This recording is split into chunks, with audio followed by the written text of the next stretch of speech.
नाम पता कुछ जानते नहीं कि कैसन जीजा रे हम जीजू साथी सुदा बारू की बारू कुमार कवना के सिस्टर हो कौन हो हमर साल अब बोल बोल बोल जीजा जी हम भुला गए। अच्छा एगो बात बताओ कौना जिला के रहे वाला हो गोरिया अब बताओ तू बाहरू कौन गोरिया जीजा जीजा कहि के मचले बारू गोहरा कहीं हमरा के दे तारू तोरा जीजा जी कहीं हमरा के दे तारू तोरा ना बताओ तारू के हो तारा दुनिया के मोरो बोलना राजी बोलना जीजा जी ओहिलू ना गोइलू फलाना बो कहइलू। अच्छा सुन आए कौन मोबाइल रखले बारे MI ठीक से बोल। MI अच्छा सुन हाँ व्हाट्सएप पे लोकेशन भेज हमनी क्या बता नहीं जान भेज देली। ए अखिलेश भैया सुजीत भैया चला हम लोकेशन आ गई ए जरा 3.5 किलोमीटर बाद चलो पैदल चलो। हाँ Turn right. दहीने Turn left. ए bye bye bye Go ahead. अरे कहाँ होई हुड़ार लेके जाता रहो। अरे प्यास के साली भुलाइल बिया पोका कही के। अरे हम भैंस भुलाइल सुननी है, गाय भुलाइल सुननी है, साली कहाँ से भुलाए लगल रे? जीजा जी जल्दी आओ ना मुझे डर लग रहा है। शक्तिमान हो या तन बानी काहे ही तो तनी है ना देखो है ने।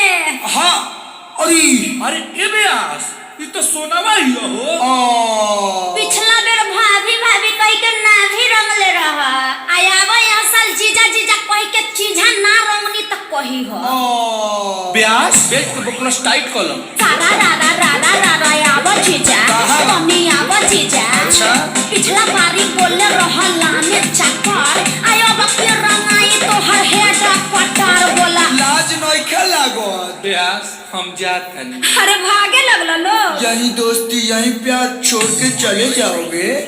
ए जीजा जी ए जीजा जी ए जीजा जी जीजा जी बड़ी भाग्य आइला या जीजा बड़ी भाग्य आइला तू धरइला या जीजा रंग का हरइला कोए कोची जा तू धरइला या जीजा करब का हरनो कोनो पीजा तू धरइला जीजा रुक ललका रंग भर के पिचकारी शॉट मारो Enemies ahead. रंग भर के हमला किया जाए जय हो धौरल धौरल लावा पिचकारी ये पकूद जा। अरे प्यास रुक जाई हो। अरे हम थोल नहीं ले लेवानी। छोले की भोली रे ओए नो फूल सूरजमुखी जस साली हो युग जहा आलिया व मजा बक तोर भाला के बुझ जा। अरे रावा माता बको सरवाला के पूछ जा।